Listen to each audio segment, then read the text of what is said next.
Votre réunion vient de se terminer.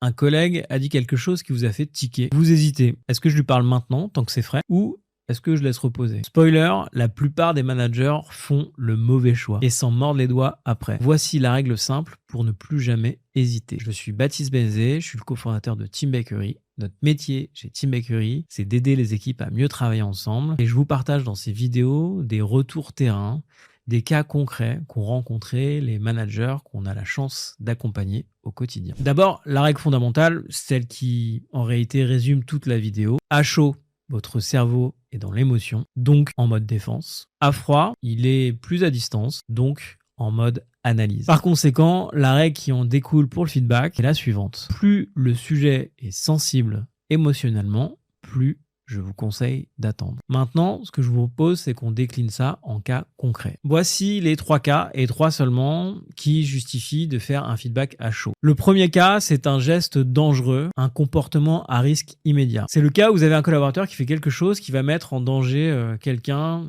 physiquement ou psychologiquement, ou qui met en danger l'image de la société. Dans ce cas-là, vous n'attendez pas. La sécurité en premier. Je vous donne un cas qui est peut-être arrivé, pas si grave, mais je pense qu'il illustre bien mon propos. Vous avez un commercial dans votre équipe qui se met à faire une proposition de délai impossible à tenir. Vous êtes en pleine négociation avec un client et il fait ça en plus devant l'équipe. Dans ce cas-là, votre rôle, ça va être de rattraper les choses dans l'heure, dans les 2 heures, pas d'attendre 48 heures pour revenir vers le client. Pourquoi? Parce que le client risque de s'être approprié la demande entre-temps et plus vous attendez, plus le rétropédalage va être coûteux pour vous. Le deuxième cas, c'est le cas d'un feedback positif. Là, à chaud, l'émotion va plutôt jouer pour vous. Si votre collègue a fait une super prise de parole en réunion, n'attendez pas 3 jours pour le féliciter. Il aura oublié le moment et le compliment va tomber un petit peu à plat. Enfin, cas numéro 3, une erreur mineure qu'on peut corriger rapidement dans la minute. Un mot coupé dans une slide, une date fausse dans un email, un oubli de mettre en copie quelqu'un. Correction instantanée, 0 charge, on passe à autre chose. Maintenant, les 3 cas qui justifient de faire votre feedback à froid. Et quand je dis à froid, c'est dans les 24-48 heures qui suivent votre observation. Cas numéro 1, un comportement interpersonnel. Le ton utilisé, la posture, un agacement visible, une façon de couper la parole. Tout ce qui touche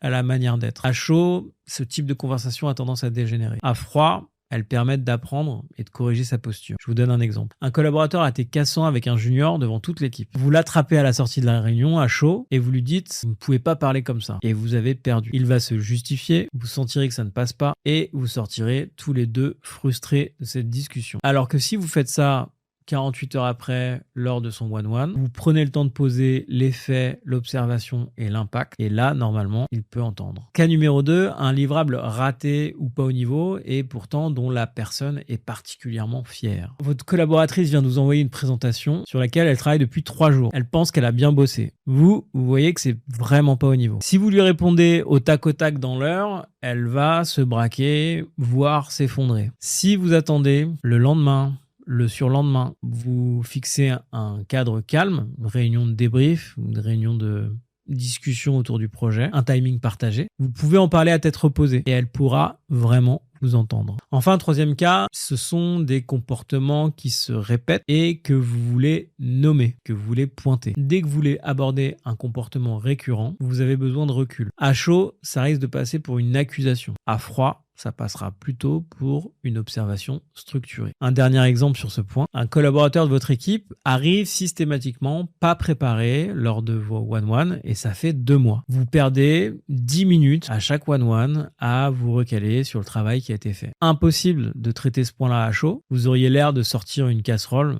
ou d'avoir une accusation envers lui. Ce que je vous propose, c'est de prendre un peu de temps à la fin de votre one-one, prendre un peu de hauteur et lui dire voilà, on a fait ce one-one, je dois te dire quelque chose, je voudrais te partager un feedback. Sur nos 4 derniers échanges en individuel, on a à chaque fois passé entre 10 et 15 minutes à retrouver l'agenda de cette réunion. Est-ce qu'on pourrait convenir d'une préparation en amont? Est-ce que tu pourrais m'envoyer des éléments en asynchrone pour que ce point-là soit réellement efficace? Vous avez remonté un comportement répété, sans créer de drame, mais plutôt dans une logique constructive. 2 derniers points pour finir cette vidéo, la question de ce qu'on appelle le timing à froid. c'est quoi à froid? Je dirais qu'il y a une règle assez générale. À froid, ça va être dans les 24-48 heures après l'observation que vous avez faite. Pourquoi? Parce qu'au-delà, il y a deux choses qui vont se passer. Vous allez laisser pourrir le truc, vous allez prendre ça pour vous allez ressasser et la conversation va devenir lourde à porter et peut-être que vous avez même décidé de pas la faire ou oublier de la faire parce qu'elle est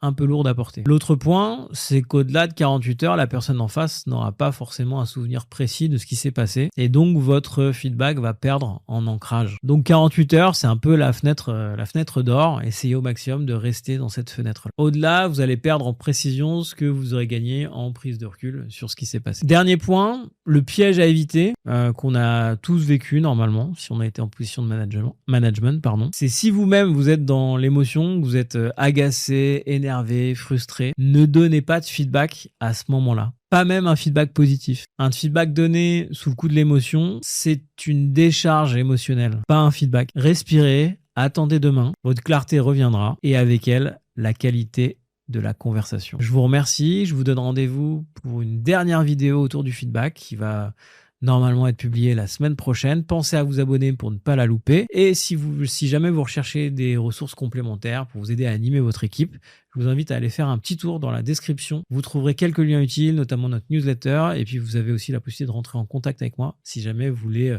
former vos équipes ou vous-même vous former. On vous accompagnera avec plaisir sur ces sujets. À très vite.